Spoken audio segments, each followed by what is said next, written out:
The Valari people had never known war. For 3,000 years, they lived in peace on their beautiful world called Sanctuary Prime. Their cities were made of crystal and light. Their people spent their lives studying art, music, and the secrets of the universe. They had no soldiers. They had no weapons. They believed that all thinking creatures in the galaxy were kind and gentle like themselves. They were wrong. The Drekken swarm came from the dark spaces between the stars. Nobody knew where they came from or why they existed. They were monsters in the truest sense. Each Drekken was bigger than a ground vehicle, with hard black shells, razor-sharp claws, and teeth that could bite through metal. They did not think. They did not feel. They only consumed. They moved from world to world, eating everything alive until nothing remained but dust and bones. When the first Drekken ships appeared in the sky above Sanctuary Prime, the Valari did not understand what was happening. They tried to communicate. They sent messages of peace and friendship. The Drekken did not answer. They simply descended upon the planet like a plague of locusts. Ambassador Tolan was in the capital city when the attack began. He was a tall creature with silver skin, 4 purple eyes, and long thin arms that ended in delicate fingers. He had spent his life as a diplomat, speaking to other peaceful races across the galaxy. He had never seen violence before that day. The screaming started at dawn. Tolan watched from his window as the Drekken poured into the streets. They were everywhere. Thousands of them. Millions. They grabbed Valari citizens and tore them apart. They ate them alive. Mothers tried to protect their children. Fathers tried to fight with their bare hands. Nothing worked. The Drekken were too strong, too fast, too many. Tolan ran. He ran through burning streets and past piles of bodies. He ran until he reached the underground bunkers where the government had gathered. Inside, he found the leaders of his world huddled together in terror. They had no plan. They had no hope. "We must call for help," Tolan said. His voice was shaking. Someone in the galaxy must be able to fight these things. The Prime Minister, an old Valari with clouded eyes, shook his head slowly. "We have contacted everyone. The Dorvani have no military. The Celtics are too far away. The Galactic Council says they cannot interfere. Nobody is coming, Tolan. We are going to die." But Tolan refused to accept this. He went to the communication center and began sending messages on every frequency he could find. He broadcast their situation to every corner of the galaxy. He begged. He pleaded. He screamed into the void for anyone who could hear. Days passed. The Drekken consumed city after city. Billions of Valari died. The bunkers filled with refugees, but even the bunkers were not safe. The Drekken were digging. They could smell the living things hiding beneath the ground. It was only a matter of time. Tolan stood before the Galactic Council via hologram transmission. His clothes were torn. His silver skin was stained with ash. His 4 eyes were red from crying. "Please," he said, "I am begging you. Send warriors. Send anyone who can fight. My people are being eaten alive. Our children are dying in their mother's arms. We have nothing. We are nothing. But we do not deserve this. Please help us." The council members looked at each other. They were from many different species, all of them civilized, all of them peaceful. They had evolved beyond war long ago. They had no armies to send even if they wanted to. "We are sorry," the council speaker said. His voice was full of genuine sadness. "We cannot help you. No one can." Tolan fell to his knees. It was over. His species would be wiped from the universe, and nobody would remember they had ever existed. Then a voice came through the speakers. It was rough and full of static, like it was coming from very far away. It came from a sector of space that was marked on every star chart with bright red warnings. a sector that all civilized species avoided, a sector that contained a world called Earth. This is Captain Jake Morrison of the United States Space Navy vessel Fury of Texas. We picked up your distress signal. Sounds like you folks got a bug problem. The council members gasped. Some of them stood up from their seats in alarm. Others made religious gestures of protection. The humans, the mad creatures from the Deathworld, the monsters who had somehow survived on a planet that should have killed them 1,000 times over. Talon did not understand their fear. He only heard the word he had been waiting for. "We are coming," the human voice continued. "Tell your people to hold on. We will be there in 3 weeks. And tell those bug things that the United States Space Navy sends its regards." The transmission ended.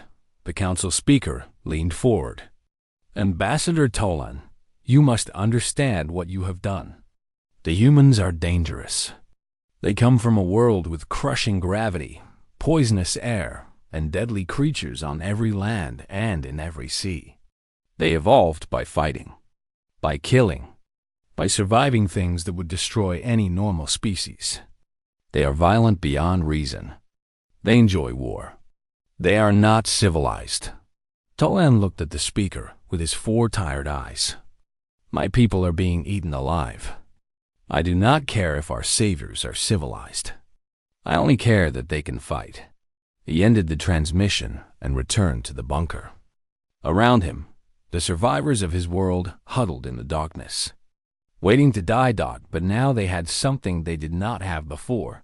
They had hope. Somewhere out there, in the dark between the stars, the humans were coming. The Deathworlders, the Mad Ones, the warriors who had never known peace because their world had never given them peace. Above the bunker, the Drekken continued their feast. They did not know that anything had changed. They did not know that a message had been sent and answered. They did not know that creatures far more dangerous than themselves were racing towards Sanctuary Prime at impossible speed. They would learn soon. Enough. 3 weeks. That was all the Valari had to survive. 3 weeks of hiding, of starving, of listening to the screams above. 3 weeks of watching the counter tick down and praying to gods they no longer believed in. The humans were coming, and heaven help any creature that stood in their way. The human fleet came out of hyperspace like wolves emerging from a dark forest. There were 12 ships in total, each one built for war. They were not pretty like the crystal vessels of the peaceful races. They were ugly. They were covered in armor and weapons. They looked exactly like what they were: instruments of destruction. The Fury of Texas was the largest of them all. It was a battleship, 1/2 mile long, bristling with cannons and missile launchers. On its side was painted a flag with a single white star on a blue and red background. Below the flag were words written in English: "Don't mess with Texas." Captain Jake Morrison stood on the bridge, looking at the view screen. He was 52 years old, with gray hair cut short and a face full of scars. He had been fighting since he was 18. 3 colonial wars, the Mars Rebellion, countless smaller conflicts on a dozen different worlds. He had watched friends die. He had killed more enemies than he could count. He was tired, but he would never stop. This was what he was made for. "Status report," he said. Lieutenant Commander Emma Walsh pulled up the tactical display. She was younger than Morrison, maybe 35, with sharp eyes and quick hands. She had graduated top of her class at the Naval Academy and had served under Morrison for 7 years. She was the best tactical officer he had ever worked with. "The planet is in bad shape, Captain. Approximately 60% of the surface is now under Drekken control.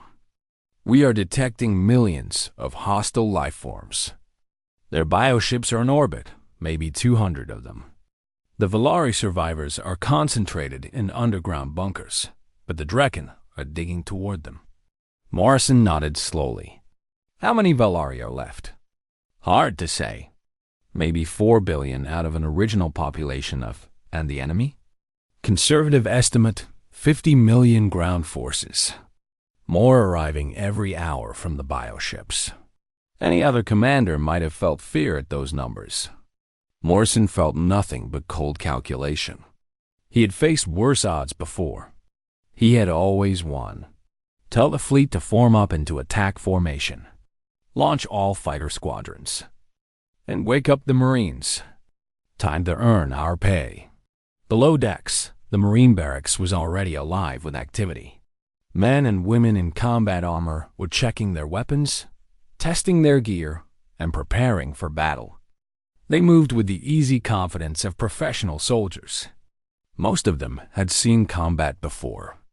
All of them were ready to see it again. Sergeant First Class Danny Kim was leading his squad through final preparations. He was 28 years old, born in Houston to parents who had immigrated from Korea before he was born. He had joined the military at 18 and had never looked back. Combat was the only thing he was good at. The only thing that made sense. "Listen up," he shouted. His squad gathered around him. There were 12 of them in total, each one a trained killer. "We got bugs on the ground and civilians in danger. Our job is simple. Kill everything that isn't friendly. Protect everyone who is." Questions? Private First Class Mikey Park raised his hand. He was the youngest member of the squad, only 20 years old, fresh out of boot camp.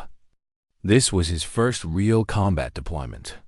His hands were shaking slightly, though he was trying to hide it.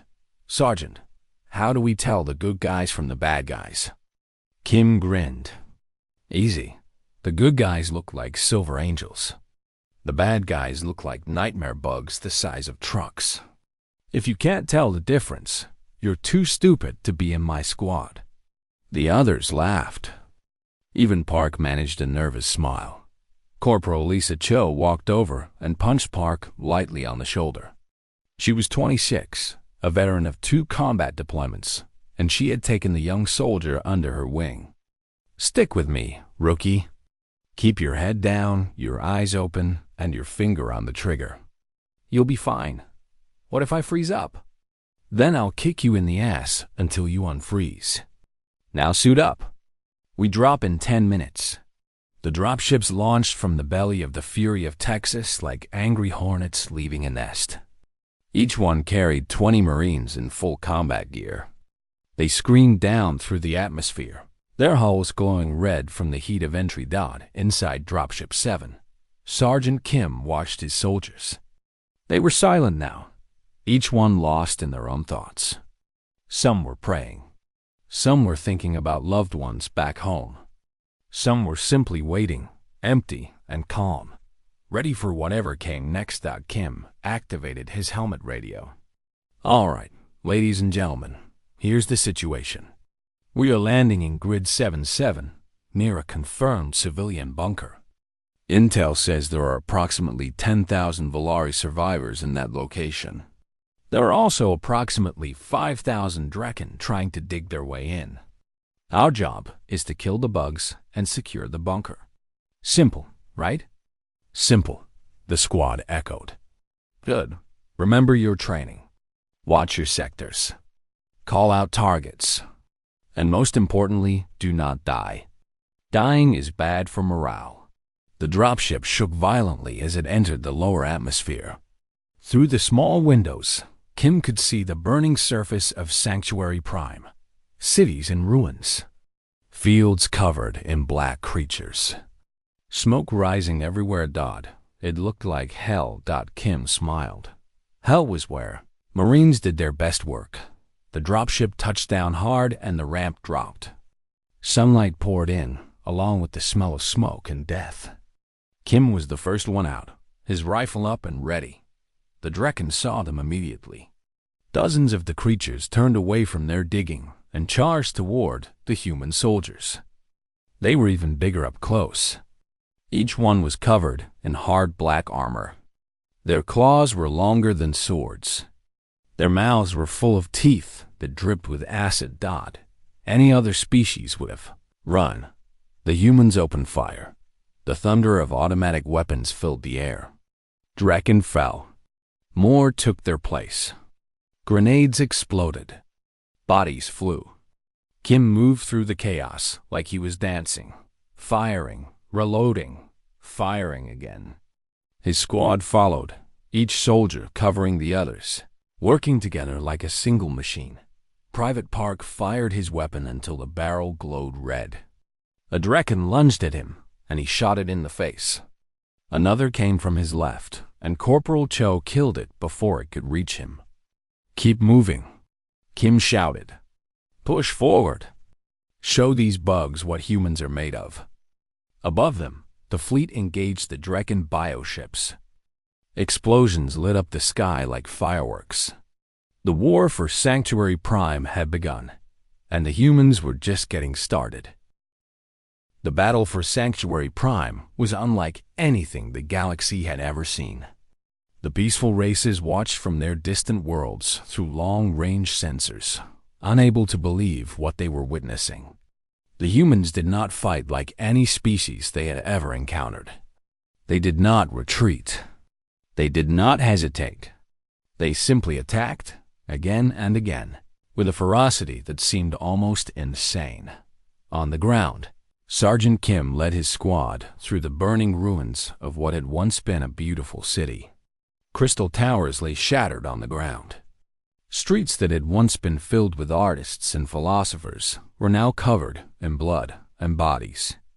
The Draken were everywhere, thousands of them, and they fought with mindless hunger. But the humans fought harder. Kim ducked under a Draken claw and put 3 rounds into the creature's chest. It fell, and he stepped over its body without breaking stride. Behind him, his squad moved like shadows, covering every angle, killing every enemy that showed itself. Private Park was no longer shaking. After 3 days of constant combat, he had changed. The fear was still there, somewhere deep inside, but it no longer controlled him. He had learned what all soldiers eventually learn, that fear was just another feeling. And feelings could be ignored. He saw a Draken burst out of a ruined building. Heading straight for Corporal Cho, Park raised his rifle and fired. The creature dropped. Cho looked back and nodded. "Nice shot, rookie." "Stop calling me rookie. Kill 100 more bugs, and I'll think about it." Above them, the fleet continued its assault on the Draken bioships. Lieutenant Commander Walsh coordinated the battle from the bridge of the Fury of Texas, her eyes fixed on the tactical display. She moved ships like chess pieces, blocking enemy movements, concentrating fire on weak points, protecting transport vessels as they brought more troops to the surface. Battle Group Alpha. Focus fire on the carrier at Grid 47. Battle Group Beta. Cover the eastern approach. Fighter Squadron 3. Intercept those boarding craft before they reach the Valiant. Captain Morrison watched her work with quiet approval. Walsh was brilliant. She saw patterns that others missed. She made decisions in seconds that would take most officers minutes. With her directing the battle, they had a chance, but it was not going to be easy. The Draken were endless. For everyone they killed, 2 more seemed to take its place. Their bioships were living creatures, able to heal damage that would destroy any normal vessel. And at the center of the swarm, hidden somewhere on the planet's surface, was the Queen. As long as she lived, the Draken would keep coming. "We need to find that Queen," Morrison said. "Cut off the head, and the body dies." "Intel is working on it, sir. The Draken hive structure is interfering with our sensors. We cannot pinpoint her location. Then we do this the old-fashioned way. We kill every bug on this planet until there are no bugs left." Walsh looked at him. "Sir, that could take months." "We don't have months. Then we better get creative." Morrison picked up the communicator. "All ground forces, this is Captain Morrison. New orders. I want every squad to capture at least 1 Draken alive. I don't care how you do it. We need prisoners for interrogation. On the ground, Sergeant Kim received the order and laughed out loud. Capture a Draken alive. Sure, no problem. Just grab one of the giant murder bugs and ask it nicely to calm down. But orders were orders. All right, people, he said to his squad. You heard the captain. We need to catch one of these things without killing it. Any ideas? Private Park spoke up. I saw some heavy nets in the supply crates. Maybe we could use those? Worth a try. Cho, take Park and 2 others. Find those nets. The rest of you, cover them. It took 3 hours and cost them 2 wounded soldiers, but they managed to trap a Draken in a cargo net reinforced with steel cables. The creature thrashed and screamed, but it could not break free. They loaded it onto a transport and sent it up to the fleet. The scientists on the Fury of Texas went to work immediately. The Draken communicated through some kind of psychic link with their queen. If they could tap into that link, they could find her dot. It took 2 days. 2 days of constant fighting on the surface. 2 days of the fleet holding the line against endless waves of bioships. 2 days of soldiers dying and killing and dying some more. But they did it. We found her, Walsh announced. The Queen is burrowed into the planet's crust, approximately 2 miles below the surface. Coordinates are being sent to all ground forces now. Morrison nodded. Good. Order an orbital strike on that location. Maximum firepower. Walsh hesitated. Sir, there are Valari survivors in that area. If we strike, those survivors are already dead. The Draken are between them and any rescue. If we don't kill the Queen, everyone on this planet dies. Make the call. Walsh closed her eyes for a moment. Then she opened them and gave the order. The kinetic bombardment fell like the fist of an angry god. Massive metal rods, accelerated to incredible speeds, slammed into the planet's surface. The ground shook. Mountains collapsed. A crater miles wide opened up where the Queen had been hiding.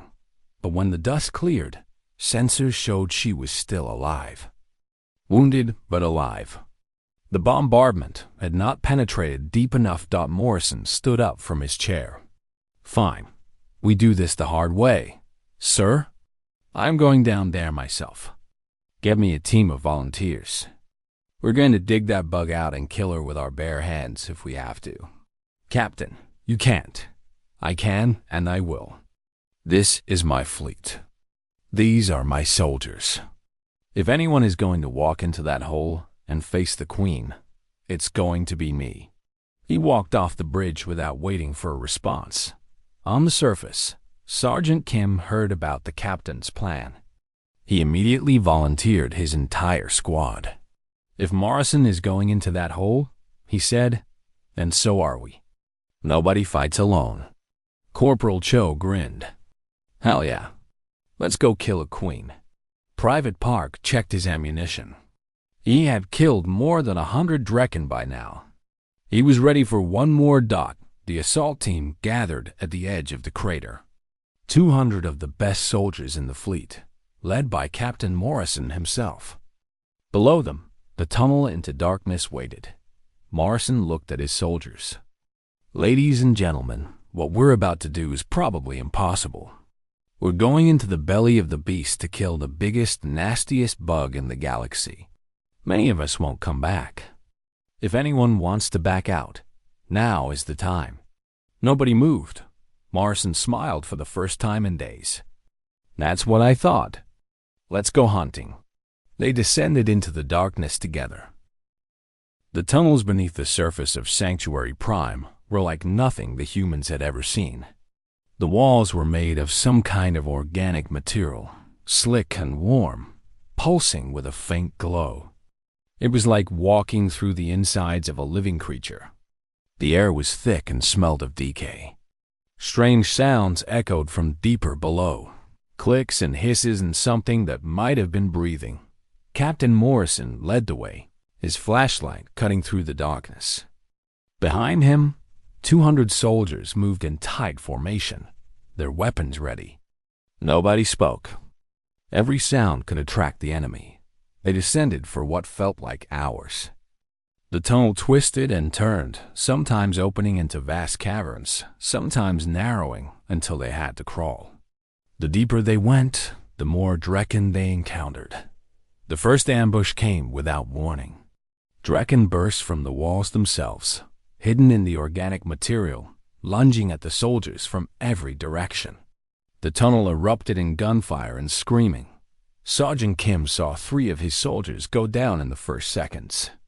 He emptied his magazine into a Drekken that was trying to tear Private Park in half, then grabbed a young soldier and pulled him back. "Keep moving," Morrison shouted. "Don't stop. Push through." They fought their way forward, leaving bodies behind. Human bodies.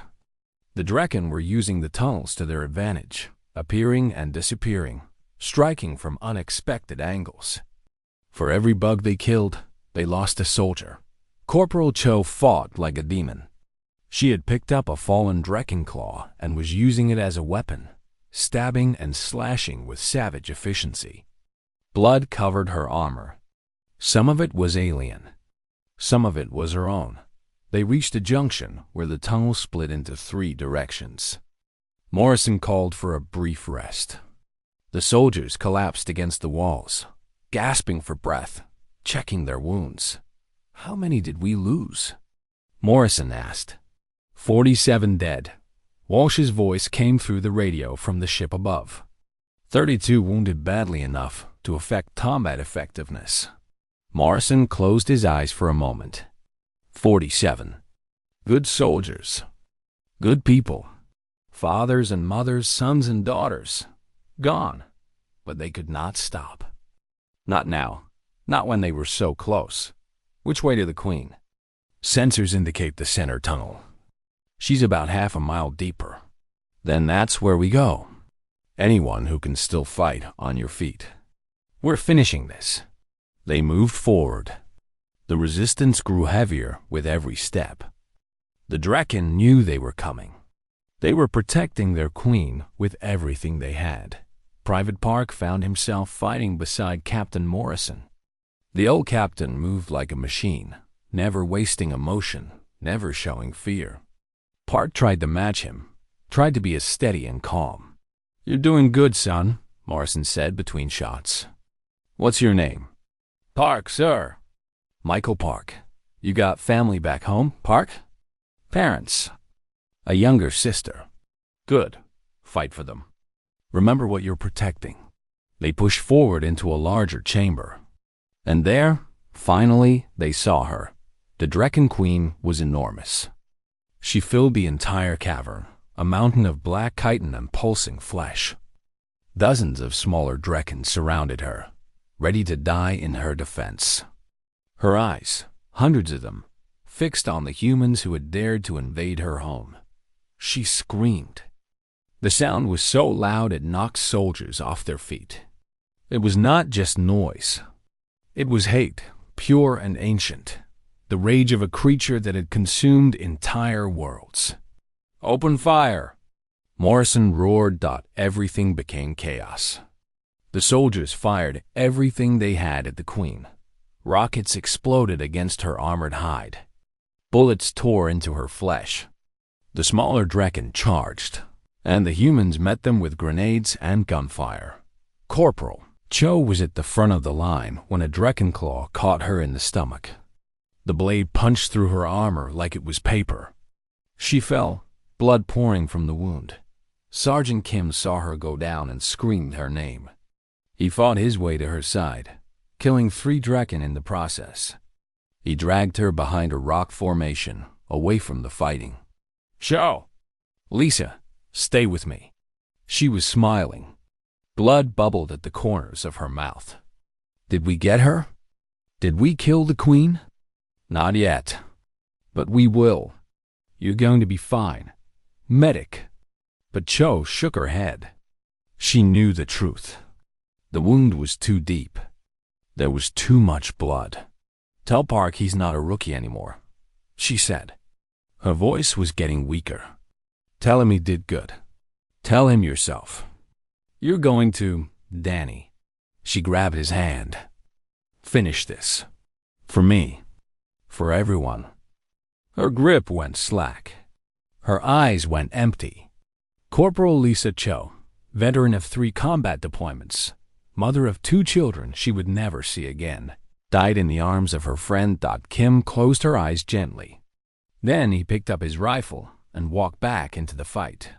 The Queen was wounded now, covered in burns and bleeding from 100 wounds. But she was still alive, still fighting.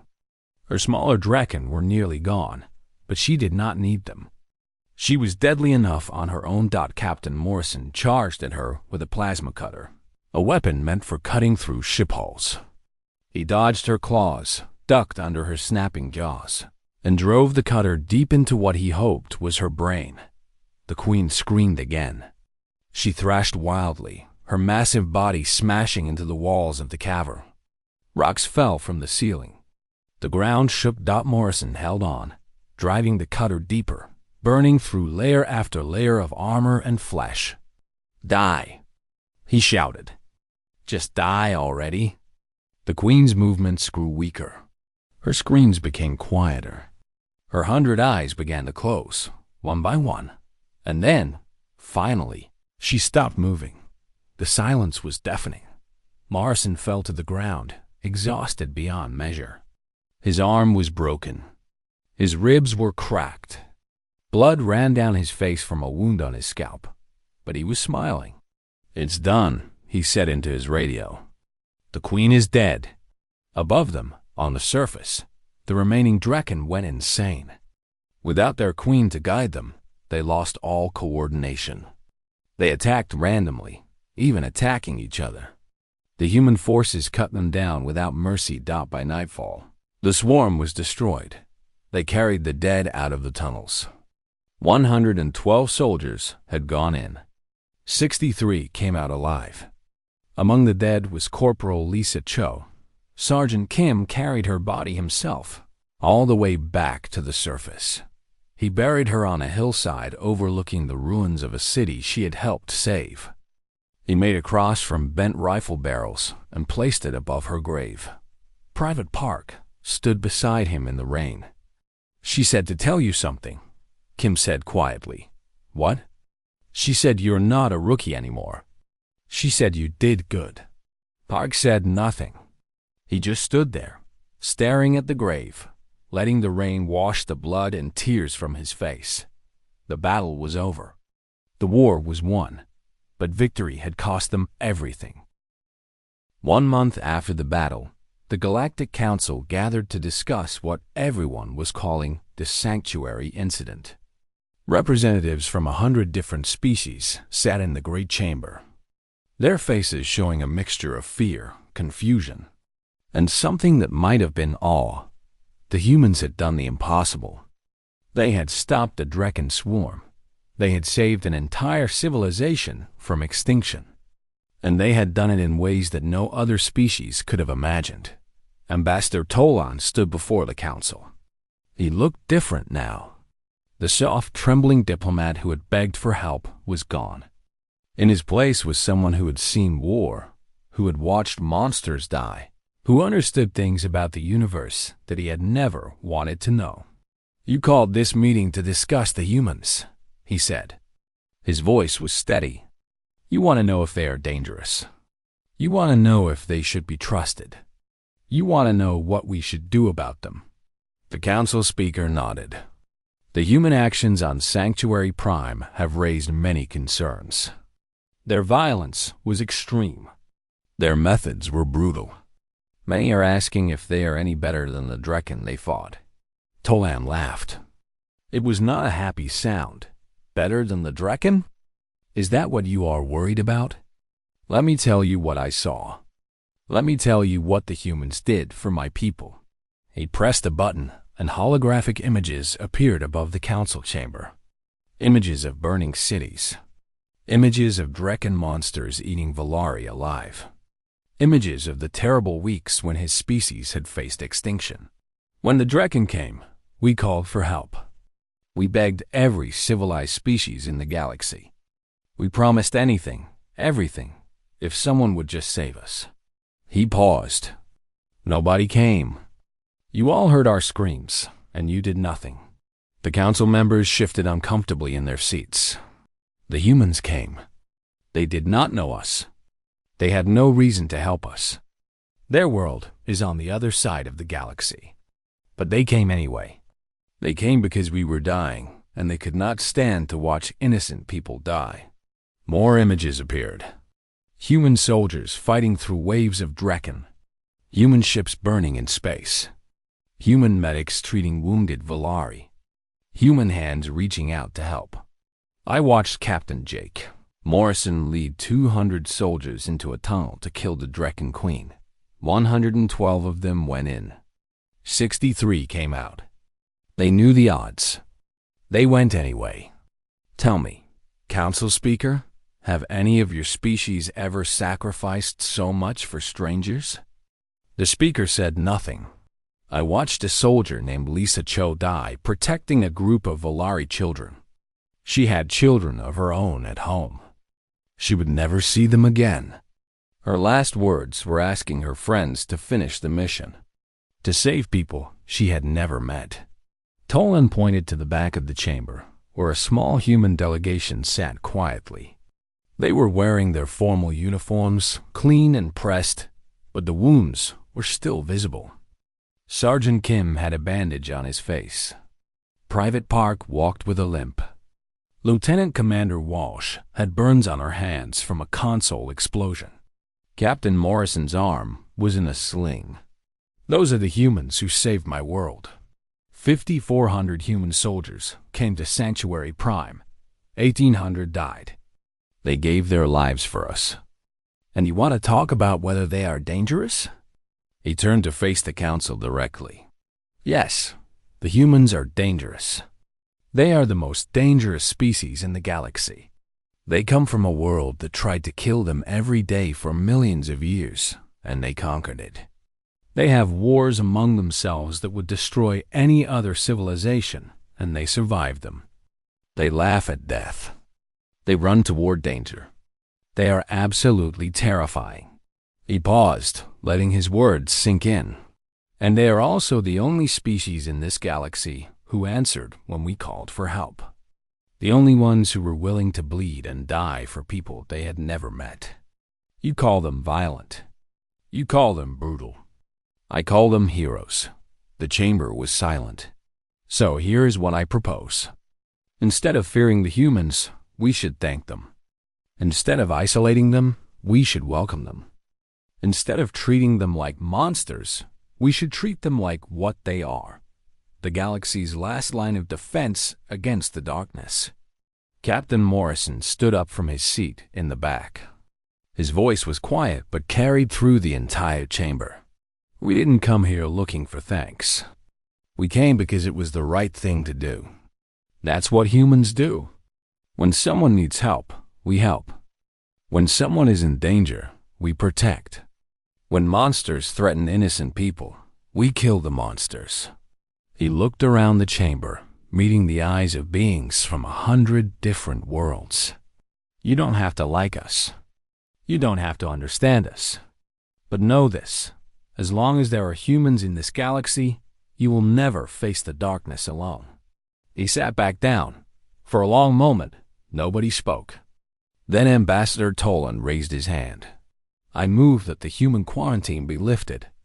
I move that Earth be given full membership in the Galactic Council. And I move that a memorial be built on Sanctuary Prime, honoring the 1,800 human soldiers who gave their lives for a species they had never met. The vote was unanimous. 2 weeks later, the human fleet prepared to leave Sanctuary Prime. The planet was scarred but healing. The Volari survivors were rebuilding their cities, replanting their gardens, beginning the long process of recovering from the nightmare they had endured. Corporal Michael Park, as he was now called, stood at the observation deck of the Fury of Texas. He was staring out at the stars. Thinking about everything that had happened. Sergeant Kim found him there. You're quiet, Kim said. Just thinking about Cho, about all of them. Kim nodded. He understood. They all carried the dead with them now. They always would. She would be proud of you, you know, the way you fought, the way you kept going even when everything was falling apart. That takes strength. That takes heart. Park said nothing for a moment. Then he asked, "How do you do it? How do you keep going, knowing that more battles are coming? Knowing that more people are going to die?" Kim thought about it. Because if we don't, who will? Those Velari down there, they couldn't fight. They didn't know how. Someone had to protect them. Someone had to stand between them and the monsters. That's us, Park. That's what we do. But the cost. Yeah, the cost is terrible. We lose friends. We lose family. We carry scars on our bodies and our souls. But every Velari child who gets to grow up because of what we did, every civilization that survives because we were there, that means something. That matters. Park looked at his sergeant. And that's enough? Kim smiled sadly. It has to be. The ship's engines hummed to life. The Fury of Texas began to move, pulling away from Sanctuary Prime, heading back toward the stars. Back toward Earth. Back toward whatever battles waited in the future. In the mess hall, soldiers told stories about their fallen friends. In the medbay, doctors treated wounds that would become scars. On the bridge, Captain Morrison stared at the view screen, already planning for whatever came next. And somewhere in the galaxy, other species whispered a new legend. A story about the mad creatures from the Deathworld who had answered a call for help, who had brought total destruction to the monsters that threatened innocent lives, who had proven that even in the darkest times, there was hope. The humans were out there. The Deathworlders. The warriors. The ones who ran toward danger instead of away from it. And as long as they existed, the galaxy would never be alone. The stars stretched out before the fleet like diamonds on black velvet. Somewhere out there, something would threaten innocent lives. Somewhere out there, someone would call for help. And somewhere, somehow, the humans would answer. They always did.